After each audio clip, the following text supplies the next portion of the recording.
obra, Señor, tu vida y obra, tu muerte y tu resurrección. Habla a nuestros corazones. En el nombre de Jesús, diga conmigo, amén. Amén. Vamos al Evangelio según San Lucas, capítulo 19, versículo 28. Lo que van a oír es algo que han oído muchas veces, lo han visto en películas, lo han oír de otros, pero quiero que usted hoy medite en esta palabra de Dios. Lucas 19, 28. Dicho esto, iba adelante subiendo a Jerusalén. Está hablando de Jesús. Y aconteció que llegando cerca de Betfage y de Betania, el monte que se llama de los Olivos, envió dos de sus discípulos diciendo: id a la aldea de enfrente y entrar en ella, y hallaréis ahí un pollino atado, en el cual ningún hombre ha montado jamás. Desatadlo y traedlo. Y si alguien os pregunte por qué lo desatáis, le responderéis así: porque el Señor lo necesita. Fueron los que habían sido enviados y hallaron como les dijo. Y cuando desataban el pollino, sus dueños les dijeron: ¿por qué desatas el pollino? Y ellos dijeron: porque el Señor lo necesita. Y lo trajeron a Jesús, y habiendo echado sus mantos sobre el pollino, subieron a Jesús encima. Esta es una historia que narra el inicio de uno de los acontecimientos más importantes de la humanidad, que es la pasión de Jesús. Y la pasión de Jesús comienza con este domingo, que lo conocemos como el domingo pascual, domingo de Ramos, domingo de la pasión, o que conocemos como el inicio de la Semana Santa, la Semana Mayor. Este es el día cronológico donde Jesús entra a Jerusalén, y ya los días se acortan. A partir de ese momento Jesús iba rumbo a la cruz. Pero antes de que eso pasara, hubo un momento que en realidad fue un momento profético. Todo lo que pasó en ese domingo no fue circunstancial, no fue espontáneo, fue algo que vemos a Jesús mismo preparar. Jesús mismo pide a sus discípulos ir y buscar este burro, este hijo de burro, se le conocía en la Biblia como pollino, y que lo trajese. Más adelante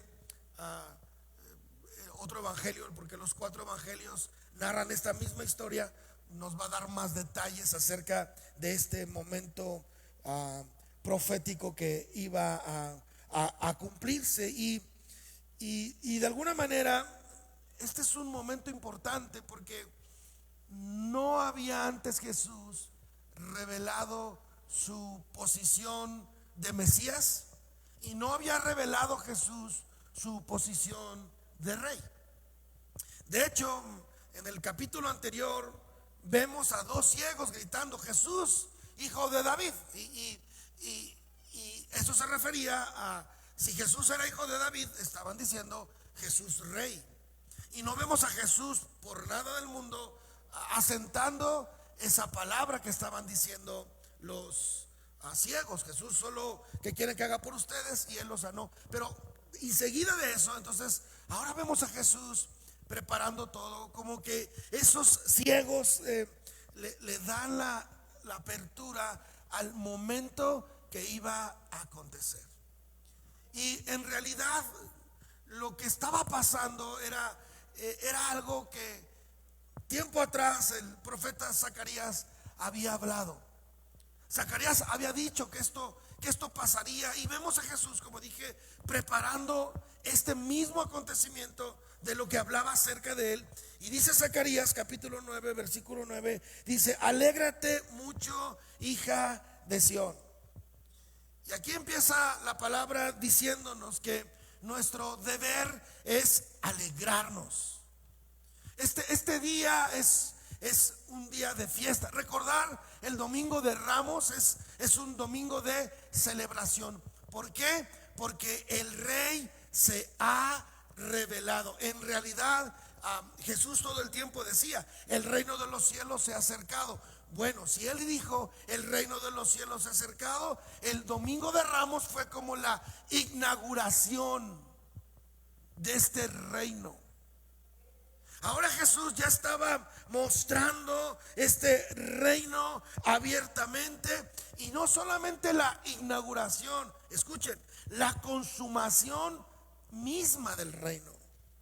Ahora a continuación empezaríamos a ver, más allá de todos los milagros sobrenaturales que la humanidad había visto hasta ese entonces por parte de Jesús, hasta enfermos sanar y los muertos resucitar y todos estos milagros. Ahora veríamos lo que de verdad el reino representaría, porque este reino no era un reino que estaba al servicio de los necesitados, sino un reino que estaba para la salvación de todos los hombres. Y ahora dice la Biblia que este reino aparecería y dice la Biblia: alégrate, hija de Sión, da voces de júbilo, hija de Jerusalén. Se está refiriendo a este momento, se está refiriendo al pueblo de Israel, se está refiriendo pues de igual forma a nosotros, y dice: he aquí tu rey vendrá a ti, justo y salvador. Y si algo esperaba la gente en ese entonces, como ahora, justo era un rey, porque ellos solamente veían, ¿verdad?, el imperio romano gobernar. Ellos anhelaban un rey que hiciera justicia y que los salvara.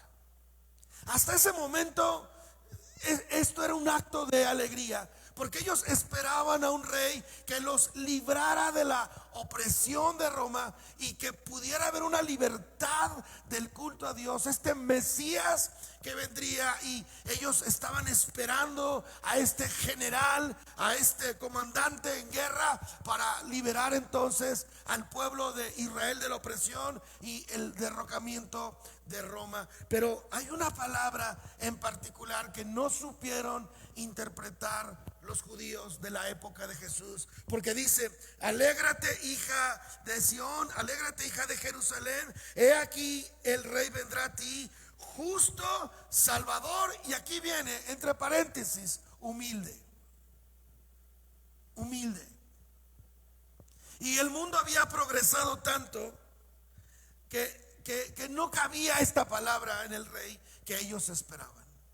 Y luego dice: y cabalgando sobre un asno, sobre un pollino, hijo de asna. Por eso Jesús iba a revelar su posición de rey intencionalmente. Y por eso Jesús dijo: vayan y traigan ese pollino, traigan ese hijo de asna, porque Zacarías dijo que así vendría el rey, y ese rey soy yo. Y ahora Jesús iba a mostrarse, iba a revelarse, y no iba a desperdiciar el momento, no solamente para mostrarle a esta nación y al mundo entero, sino cumplir cada una de las promesas que Dios había establecido. Y ahora vemos a Jesús haciendo este escenario y preparando todo y cumpliendo este momento. Dice Mateo 21, entonces vamos a leer este mismo pasaje, pero en el otro evangelio. Dice Mateo 21:4: todo esto aconteció para que se cumpliese lo dicho por el profeta cuando dijo. Entonces estamos hablando que este momento fue un momento que iba a cumplir todo lo prometido en el Antiguo Testamento, y era una realidad de la vida y obra de Jesús. Decida la hija de Sión: he aquí tu rey viene a ti. Y vuelve a decirlo: viene manso. Y manso era ese poder contenido, esa humildad, sentado sobre una asna, sobre un pollino, hijo de animal de carga. Y los discípulos fueron e hicieron como Jesús les mandó, y trajeron el asna, el pollino, y le pusieron sobre ellos sus mantos, y se sentó encima. Versículo 8: y la multitud, que era muy numerosa, Tenía sus mantos en el camino y otros cortaban ramas de los árboles y los tendían en el camino. Y la gente que iba delante y la que iba detrás clamaba diciendo: Hosana al Hijo de David, bendito el que viene en el nombre del Señor, Hosana en las alturas. Cuando entró él en Jerusalén, toda la ciudad se conmovió diciendo: ¿quién es este? Y la gente decía: este es Jesús el profeta de Nazaret de Galilea. Entonces la Biblia que Jesús estaba en una ciudad frente a Betania y manda a traer este pollino. Ya les dije que pues Betania habían visto el milagro de la resurrección de Lázaro, la gente había visto. Entonces esto es un valle. Recuerde que Jerusalén siempre cuando la Biblia lo describe es como a un lugar a donde hay que subir. Entonces es un valle donde se ve un alboroto en estos pueblitos alrededor. Entonces empieza esta peregrinación y dice la Biblia que entonces empiezan a descender por el valle y empiezan a subir, y la gente empieza a cantar, empieza a gritar, empieza a ovacionar: Hosana, Hosana al Hijo de David. ¿Se acuerdan lo que los dos ciegos habían gritado? Había mucha gente que había sido testigo de muchos milagros. Bendito el que viene en el nombre del Señor. Hosana, dice ahí, en las alturas. Y ese era el grito: Hosana, Hosana, Hosana al Hijo de David. El Hijo de David. Dice Mateo 20, 31. Y la gente le reprendió para que callase. Dice que era tanto el escándalo, era tanto lo que pasaba ahí, porque este momento era un momento donde en aquella época era la alfombra roja que se ponía, o era la manera en que la gente celebraba a las eminencias o a la gente que estaba en autoridad. Dice la Biblia que la gente ponía sus mantos o ponía estos ramos, estas hojas, ¿verdad? En el camino del paso del pollino, y ellos gritaban: Hosana, Hosana al Hijo de David. ¿Usted alguna vez ha visto alguna alfombra roja? ¿Verdad? Las vemos en los premios Óscares y en otros eventos, y es una tentación. Una vez fui al cine con Angie y llegamos al cine, y desde la entrada del cine hasta allá había una alfombra roja enorme. Y yo le dije: Angie, esta es mi oportunidad. Yo digo, yo debo de, y ella nunca le gusta que yo sea así, pero yo voy a pasar por ahí. Angie: no, es que qué vergüenza, no es para nosotros, tú vente. Y yo jalé a Angie y recorrimos ese camino de la alfombra roja. No había mucha gente, éramos muy pocos, pero estaba vallada, o sea, solamente estas personalidades que esperaban son las que iban a pasar por ahí. Y yo empecé a caminar por ahí con mi esposa de la mano, muy contentos, y de repente la gente empezó, los pocos que habían, como a aplaudir, y dije: ya, me reconocieron, ya empezó, de aquí en adelante yo voy a ser famoso. Y yo no puse atención. Yo saqué mi celular, tenía un celular muy malo, muy chafa, y empecé a sacarme unas fotos ahí con Angie. Les dije, la alfombra era muy larga y no nos dábamos cuenta, pero en el camino de la alfombra atrás de nosotros venía un artista.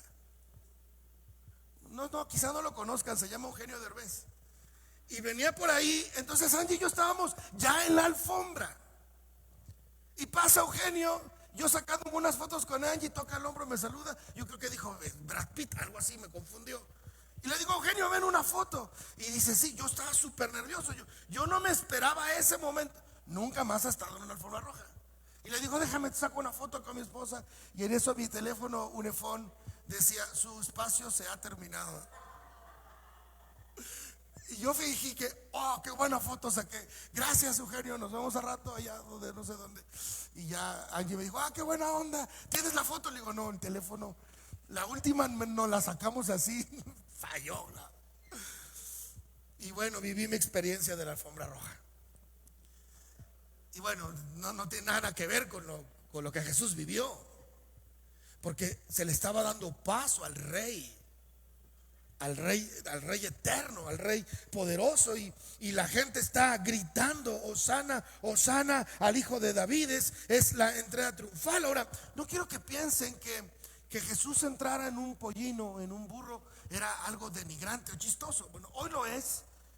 Hoy pues pensaríamos que un rey entra en un hermoso caballo, pura sangre, pero en aquel entonces, en la época que Zacarías pone en la Biblia, los reyes era un símbolo de su poderío. O sea, los asnos era algo de, como que no sé qué vehículo hoy son los Tesla, no eran como los Tesla de los reyes. De hecho, cuando iban a ungir a Saúl, se acordarán, la razón por la que se lo encuentra el profeta Samuel es porque justamente andaba buscando los burros o las asnas de su papá Cis. Entonces, los burros no eran un símbolo de algo simple, sino algo de los reyes. De hecho, a Salomón, cuando le contaban su riqueza, entre los caballos contaban los asnos. De hecho, cuando Job es restituido ahí en el último capítulo 42, y él recupera todo cuanto había perdido, entre las grandes posesiones se marcan 1000 asnos.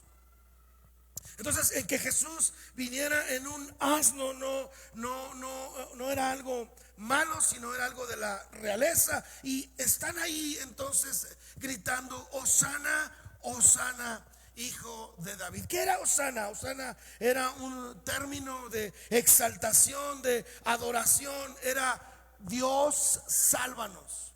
Pero la palabra Hosana era también usada que tenía un simbolismo de necesito salvación y eso va a pasar. Es como sálvame, lo sé que va a pasar. Entonces, el momento que Jesús pasa y la gente está gritando Hosana, como hoy la gente grita Hosana, ¿no?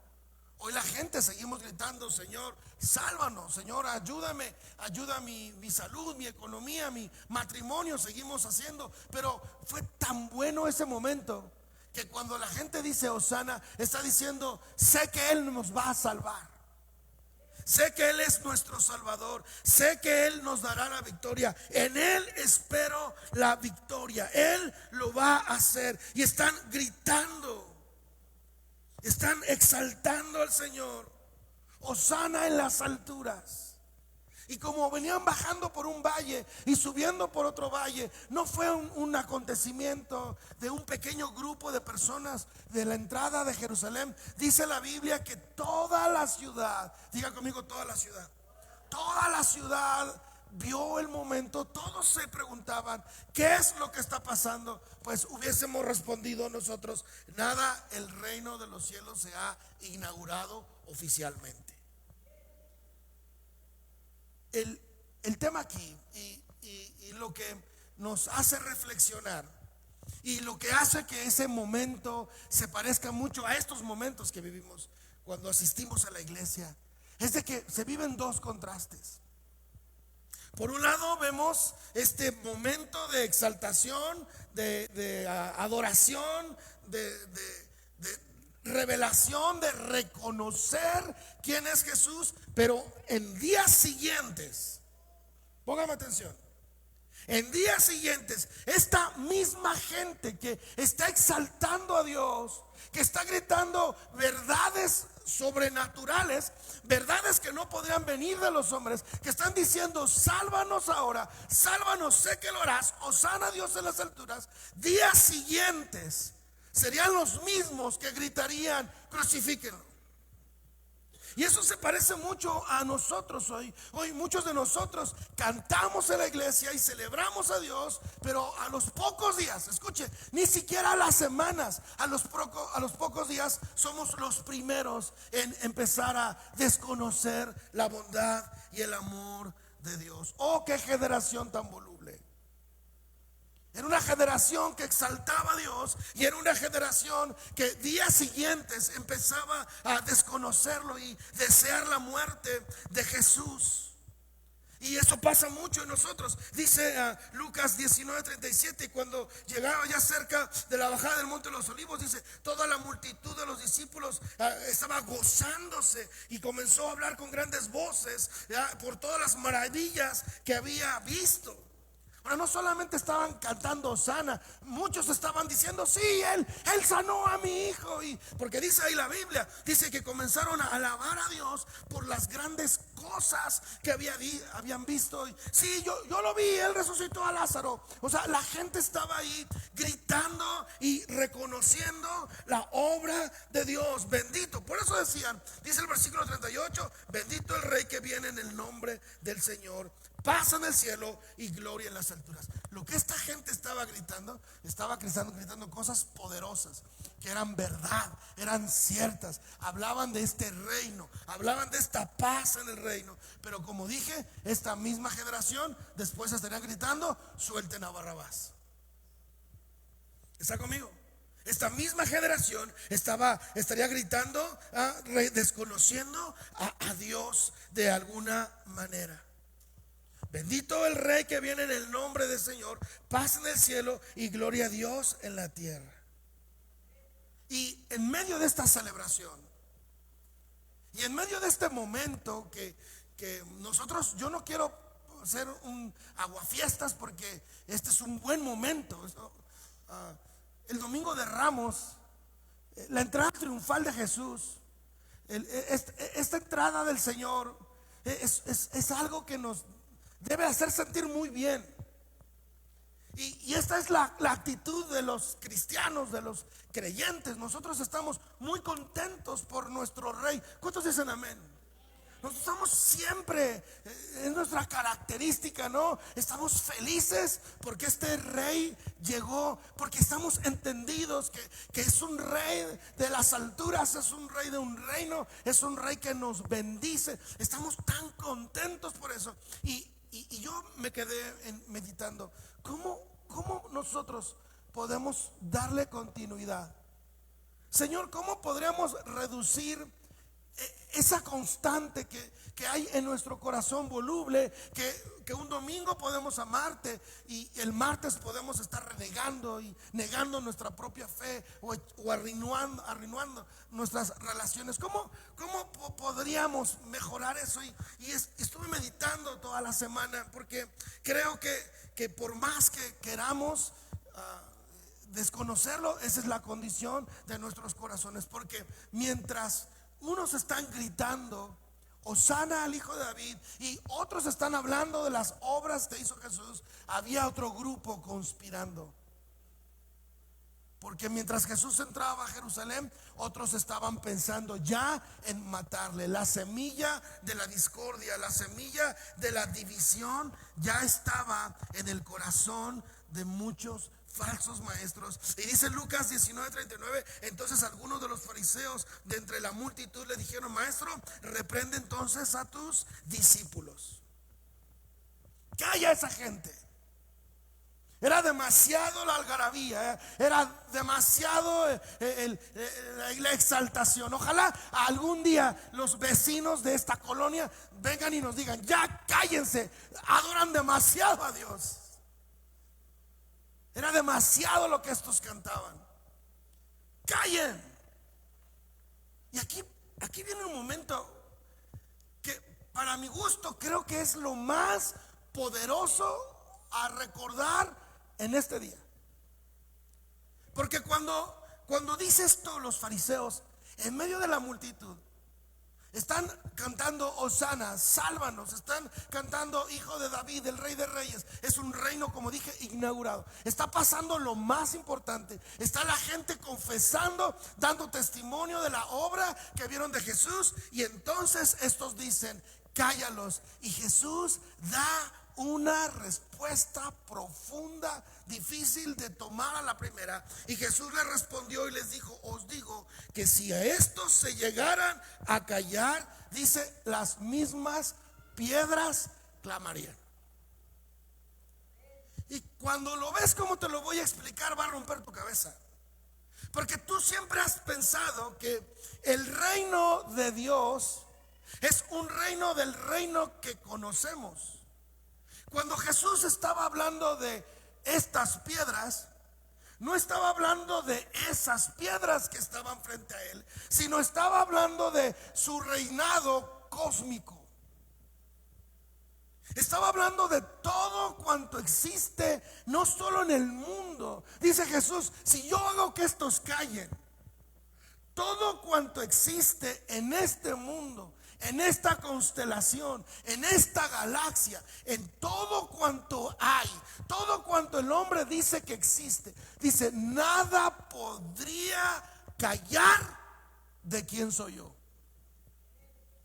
Porque yo soy un rey cósmico. Yo soy un rey que no pertenece solo a este entendimiento. Cuando uno estudia eso y abraza el corazón de la idea, dices, es cierto, no estaba refiriéndose a esas piedras que estaban ahí. Estaba refiriéndose a todo cuanto existe. Me queda claro que el mundo y las galaxias y algunas estrellas están formadas por oxígeno, hidrógeno y luz y energía retenida, pero no dejan de solidificarse. Entonces se está refiriendo a todo cuanto existe, no se callaría. El reinado de Jesús no es un reinado de este lugar ni de este tiempo, sino es un reinado para todos y para todos los otros. Y debemos de entender que este rey es un rey de reyes, y no solo de los reyes de este mundo, sino de todo cuanto hay, de todo cuanto existe. Ese es el rey que adoramos y exaltamos. Dale un aplauso a Dios en su casa si tú lo estás creyendo. Nadie puede contener, ni el cosmos puede contener la exaltación al Señor. Nada puede contener. Cuando tú te pierdes del momento de adorar a Dios, créemelo, no queda un hueco en el sonido. Dios siempre se lleva su alabanza, sí, y lleva su adoración. Y entonces este Señor Jesús está bajando, está llenando el lugar. Recuerde que es alrededor de la fiesta de la Pascua. Hay muchos peregrinos, hay mucha gente, y muchos entonces empiezan a juntarse, y una gran multitud. Y entonces viene este rey humilde, como un sacerdote sirviente, y viene entonces a este momento que no hace que Jesús sea engañado en su corazón. Jesús sabía que esta misma gente que le está gritando, Hosana, Hosana, hijo de David, son los mismos que él vería después desde un escenario como este frente, gritando, suelten a Barrabás. Él lo sabía. Él no se estaba dejando llevar por las multitudes, ni se estaba dejando llevar por las masas. El problema era que esta multitud estaba ansiosa de un cambio exterior. Y aquí viene el mensaje para nosotros. Esta gente estaba ansiosa de que las circunstancias que estaban fuera de su control volvieran a tomar control, y las circunstancias humanas, materiales y políticas se volvieran a controlar. Pero Jesús no venía a controlar sus circunstancias externas, sino sus circunstancias internas de su corazón. Jesús venía a hacer algo más grande. Ellos buscaban un cambio externo inmediato. Jesús venía por una transformación al corazón eterna. Jesús venía por algo más que no solamente sería bendición para ellos en esa época, sino para bendición de todas las generaciones y de toda la humanidad para siempre. Pero las multitudes, por lo regular, pierden la noción del propósito de la búsqueda de Dios. Aún los mismos discípulos, seguramente, mientras veían ese momento crucial, era el momento más alto del ministerio, de la fama de Jesús. Los mismos discípulos, en medio de esa algarabía, no dejaba de existir esa inseguridad y ese temor por sus expectativas humanas, pero ellos veían a un Jesús diferente a otros reyes, y en medio de todo estaban con esta incertidumbre de qué podía pasar, porque la semilla del rechazo ya estaba en el corazón de unos cuantos. Como dije, ya estaban preparando la idea de cómo entonces podrían matarle. Esta entrada triunfal se parece mucho a cada reunión de la iglesia. Cada reunión de la iglesia venimos con un montón de ganas, con un montón de buenas ideas, con un montón de buenos deseos y quedamos con mucha emoción, con muy buena expectativa. Pero como dije, van pasando los días y esa expectativa, como no fue inmediata, empieza entonces ese rechazo en nuestro corazón, asumiendo de que Dios no oyó nuestra petición. Entonces yo me quedé meditando, ¿cómo podemos? Mientras estudiaba y leía un pasaje y un evangelio tras otro, era la misma experiencia. Y llegó un momento donde yo me sentí atrapado en cómo podemos no ser como esa generación. Cómo no ser como aquellos que celebran, porque yo no quiero que dejemos de celebrar. Cómo ser como aquellos que celebran y de inmediato renuncian a todo. Y estuve estudiando y Dios me dio un pasaje tan hermoso que debo de confesar, nunca antes he predicado acerca de él, y eso lo encontré en Oseas 10:12. Y dice la Biblia en Oseas 10:12: sembrad para vosotros en justicia. Y esto fue, yo creo que esta es la respuesta. Y me gusta porque habla de sembrar, habla de un tiempo. Dice: sembrad para vosotros en justicia. Y les he enseñado que siempre que se habla de justicia y misericordia, se está hablando de gracia. Entonces está diciendo: sembrad para vosotros en gracia. Y dice: y segad para vosotros entonces en misericordia. Y entonces se está refiriendo: siembren justicia, para que justo cosechen misericordia. La Nueva Traducción Viviente dice: sembrar en vosotros buenas semillas, para que levanten, dice, una cosecha de amor. Y en pro de esta multitud, yo creo que esta multitud justo estaba en este nivel, porque esa multitud era una ovación acertada. Hubo un momento de muchas multitudes cuando Jesús multiplicó los panes y los peces. Recordarán, dice la Biblia que un grupo estaba pensando en hacerlo rey. La intención de su corazón era completamente equivocada. Esta multitud no estaba tan desatinada. Esta multitud estaba diciendo las cosas exactas, estaba profetizando y haciendo ver la palabra cumplida. Estaban hablando de todo cuanto Jesús había prometido. Pero no solamente estaban diciendo todo eso, estaba todo acertado. Y yo cuando miro, veo, pues justo ellos estaban sembrando justicia. No estaban haciendo absolutamente nada malo en el Domingo de Ramos. Estaban sembrando justicia y estaban por cosechar misericordia. Pero había algo más que les hacía falta, que Oseas había advertido. Y dice ahí en ese mismo pasaje, Oseas 10:12, dice: entonces mejor haced para vosotros barbecho.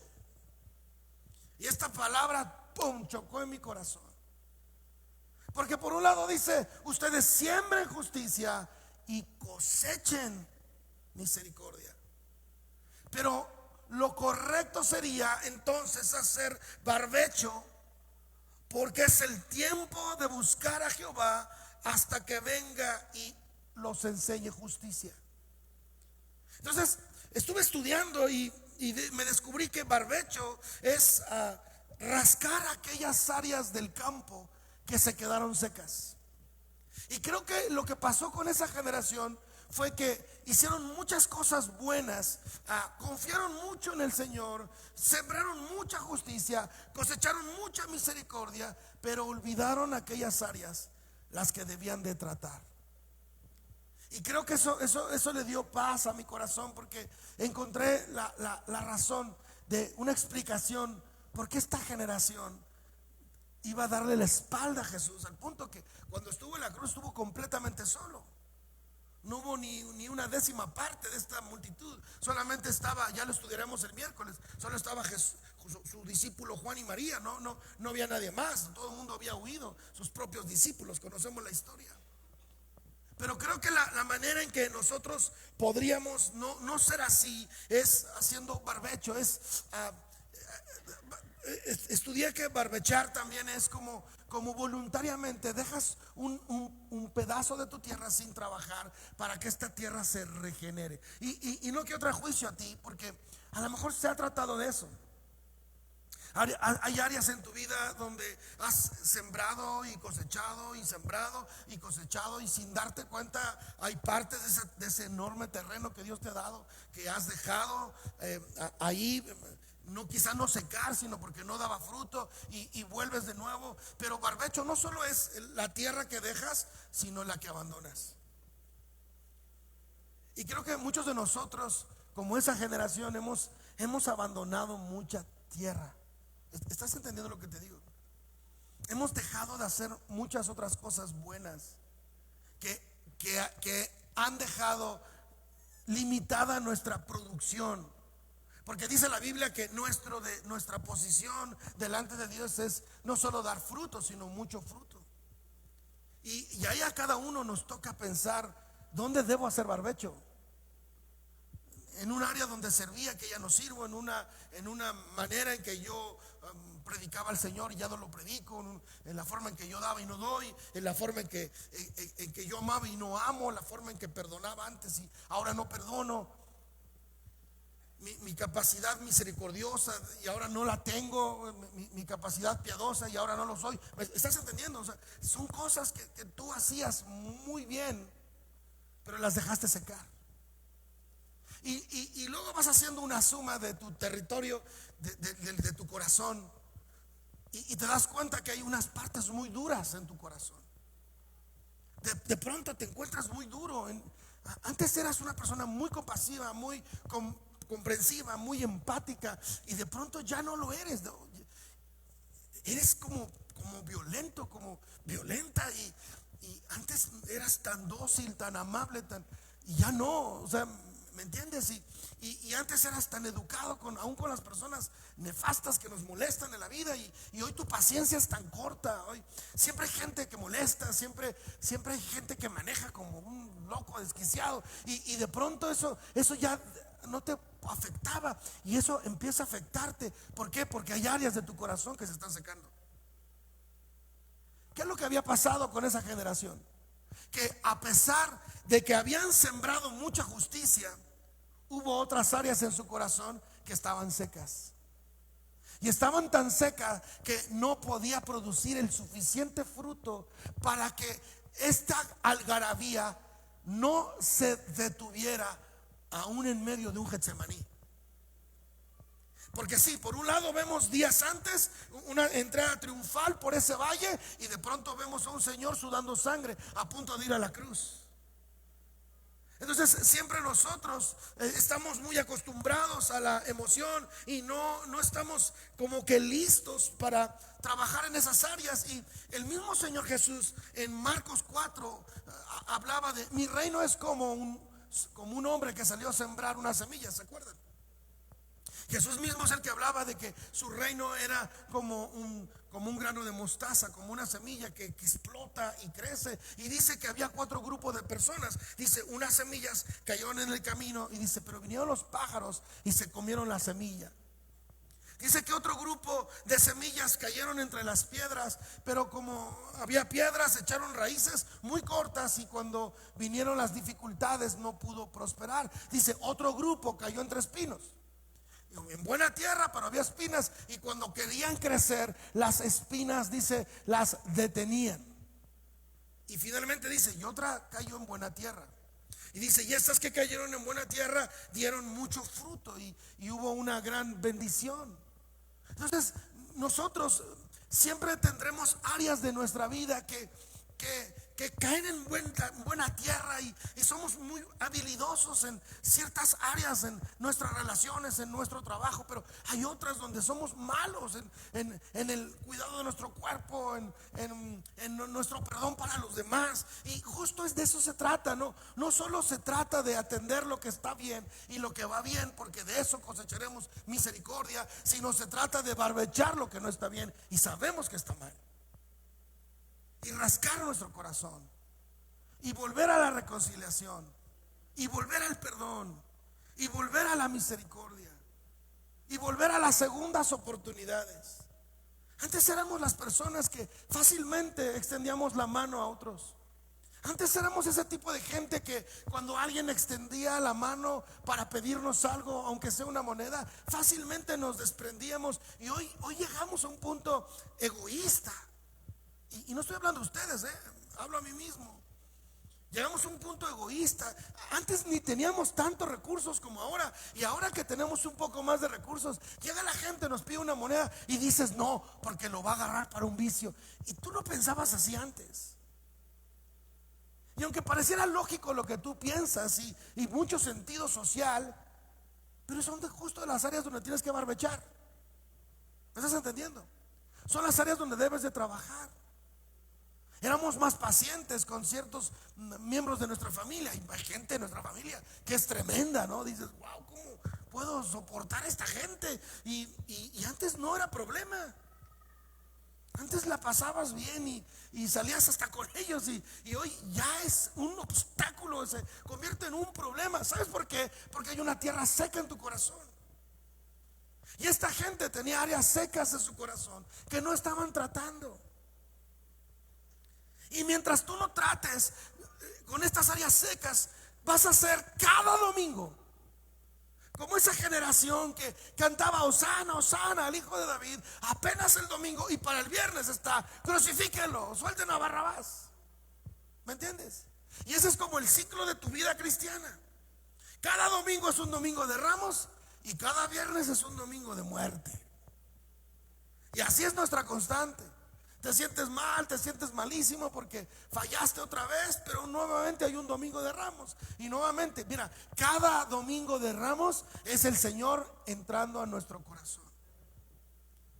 Y yo creo que la única manera de poder no ser como esa generación, porque, esa generación le tocó ver al Mesías sufriente, morir y ascender. A nosotros nos toca esperarlo volver.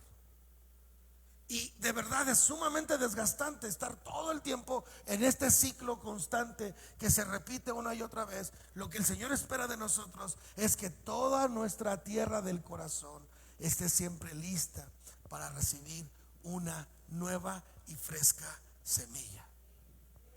Porque cuando decía un predicador que estas cuatro tierras del sembrador, ¿verdad? Dice que en realidad no se está refiriendo a campos distintos, sino a un mismo campo con un montón de formas. Y dice, los creyentes tenemos un corazón de un lado piadoso y de un lado no piadoso, un lado generoso y un lado no generoso. Tenemos un lado con espinos, tenemos un lado con piedras, tenemos un lado lleno de aves y tenemos un pequeño lado, buena tierra. Y el Señor ahí está sembrando en ese campo de buena tierra. Nuestro corazón está partido en cuatro y el Señor no se cansa de sembrar buena semilla en buena tierra. Y ahí está el Señor siempre sembrando en nuestro corazón. Y aquel terreno con piedras no lo barbechamos. Y aquel terreno con espinos no lo barbechamos. Y aquel terreno con hojas horribles que hace que las aves inmundas vengan a devorar lo que hay ahí, no lo barbechamos. Y justo este es el mensaje: barbecha. Date un tiempo a tratar con esas áreas. Cambia esas actitudes en tu corazón. Vuelva tu fe y tu esperanza en el Señor. Barbecha entonces para que entonces la obra del Señor pueda estar contigo. Barbecha entonces. ¿Cuántos dicen amén? Llegó el tiempo de barbechar. Vamos a terminar. Venga alguien con el teclado. Quiero terminar orando. Dice Oseas 10:12 entonces. Yo dije, planten buena semilla de justicia y levantarán una cosecha de amor. Dice, si ustedes plantan una buena semilla de justicia, levantarán entonces amor. Aren la dura tierra de sus corazones, porque ahora es tiempo, dice, de buscar a Dios para que Él venga y haga llover justicia sobre ustedes.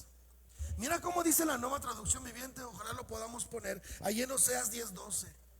Dice, hágalo, siembren buena tierra, siembren justicia, para que cosechen misericordia. Y dice, y eso provocará que Dios mande una buena lluvia sobre ustedes. La promesa es una buena lluvia. Y luego viene una advertencia. Sin embargo, Oseas 10:13 dice, sin embargo, han cultivado, dice, perversidad. Han levantado una abundante cosecha de pecados. Estamos leyendo Oseas 10:13. Han comido del fruto de la mentira, han confiado en su poderío militar y creyendo en los grandes ejércitos podrían mantener su nación a salvo. Dice, han hecho todo lo contrario. Han confiado en sus propias fuerzas. Y aquí está dando la respuesta, pastor, porque esa multitud inmediatamente, días después, iban a pedir que mataran a Jesús y liberaran un malhechor como Barrabás, porque esta gente había cultivado perversidad, no había barbechado. Es que es el punto, es que si no barbechas, la mala planta crecerá. Miren, yo tengo un jardín muy pequeño en mi patio y estoy regándolo. Es como mi hobby pastoral. Me salgo de la casa, cierro la puerta y ahí estoy regándolo, y eso me ayuda mucho a meditar. Y es una lucha con este pequeño lugar, porque no puedo con eso. No. Yo le pido perdón a Dios porque allá en México, hermanos, el pasto crece por todos lados. Uno está pensando en arrancarlo más que tenerlo. Y aquí en Chihuahua es un reto. He contratado jardineros profesionales, he invertido, han quitado, han berbechado toda la tierra, se la han llevado, han vuelto a poner nueva tierra, vuelven a poner el pasto, y ahí ando, y luego vienen los tréboles y la maleza, y ahí estoy siempre, y luego los animales que salen al baño, mi perro, el gato, y bueno, ahí estoy luchando. Y pues la idea de ese jardín es despejarme, pero a mí me había dicho un jardinero que yo necesitaba a trabajar algo en especial, porque me dijo, oiga, pastor, porque sabe que soy pastor, en su jardín el problema es que usted tiene gallina ciega. Y dije, ¿qué gallina ni qué nada? Pues son plantas. No, es que usted tiene un problema y tiene que echar estos productos, porque si no, su jardín nunca se va a prosperar.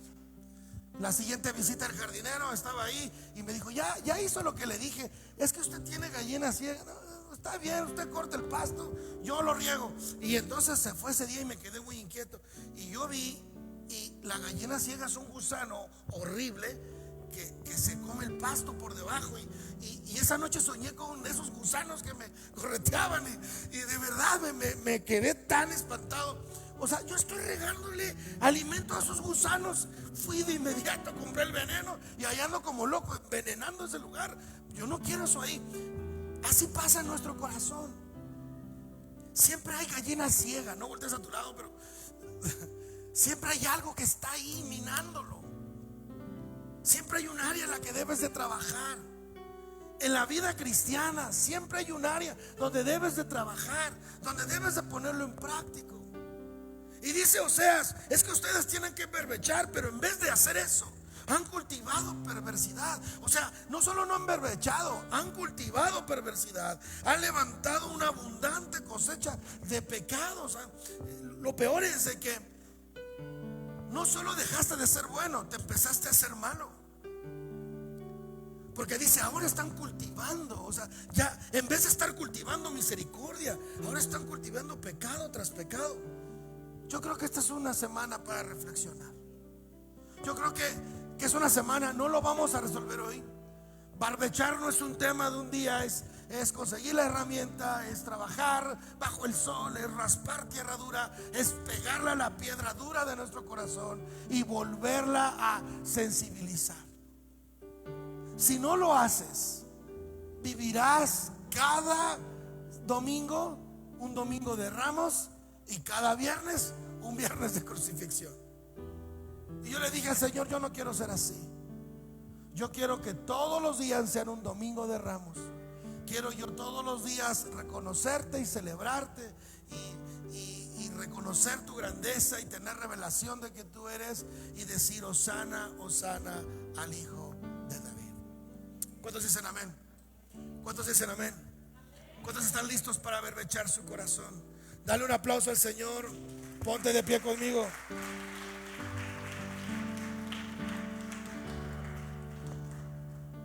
Póngase de pie, vamos a terminar.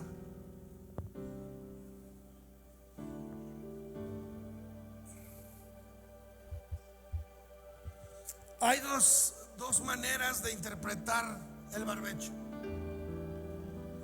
Hay áreas en tu corazón que tú debes de barbechar.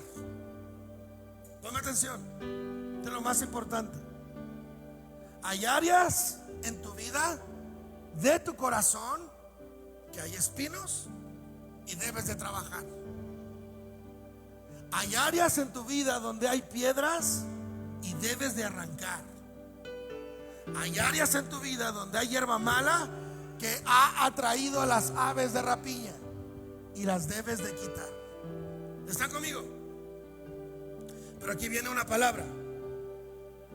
Anoche Dios me decía, pero no olvides decirles que hay áreas que yo mismo estoy barbechando. Escucha, te lo dije hace un rato. Barbechar tiene dos sentidos. La tierra dura que tienes que trabajar, ponme atención, y la tierra que debe de reposar, intencional, no por descuido, no por negligencia, sino porque es necesario dejarla descansar para que de vez en vez vuelva a dar fruto. Escucha, Dios me ha dicho, hay áreas que yo puse en barbecho. ¿Están conmigo? Es su palabra del Señor. Hay áreas que yo puse a barbechar, que yo dejé de trabajar. Pero el Señor dice, pero este año volveré a sembrar la buena semilla. ¿Cuántos creen esa palabra? ¡Aleluya! Dios los está barbechando.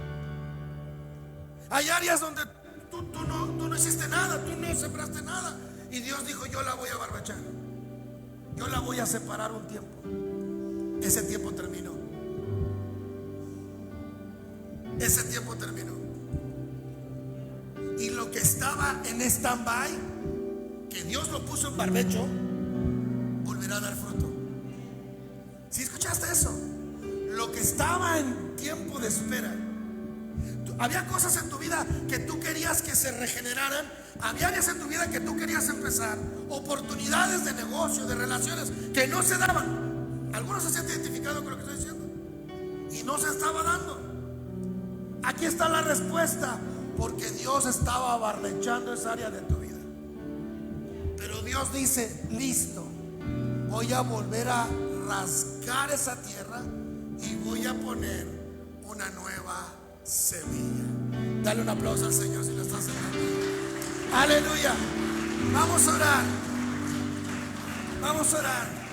Dile al Señor, Señor, Padre, esta tierra que a mí me toca labrar, Padre, esta tierra de mi corazón, vamos, dile a Dios, esta parte de mi corazón que tiene espinos, Padre, yo lo barbecho, lo quito de mi vida, lo quito de mi corazón. Esta parte de mi corazón que está llena de piedras, que no permite que eche raíces tu palabra, yo las arranco y las quito de mi vida, Dios. Cualquiera que sea el área y el pensamiento, lo quito de mi corazón.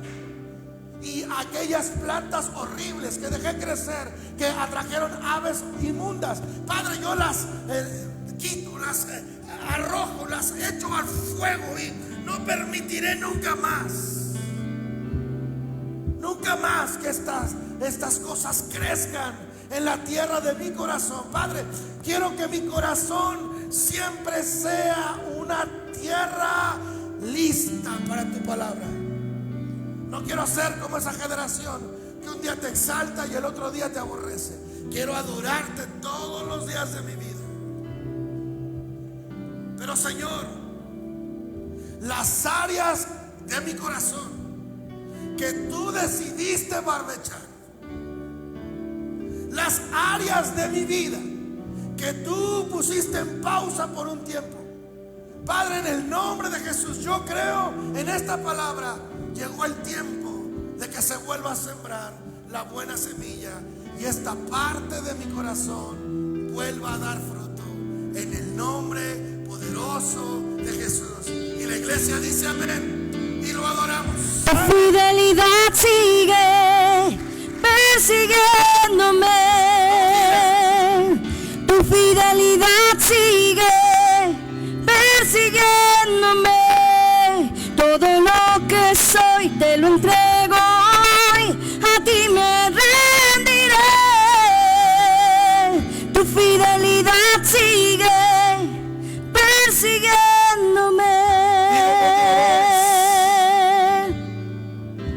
En mi vida has sido bueno. En mi vida has sido tan.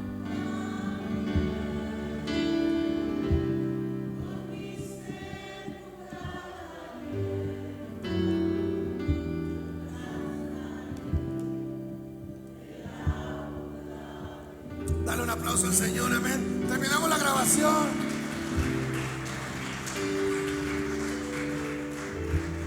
Está con nosotros una amiga nuestra, Mía y de Angie.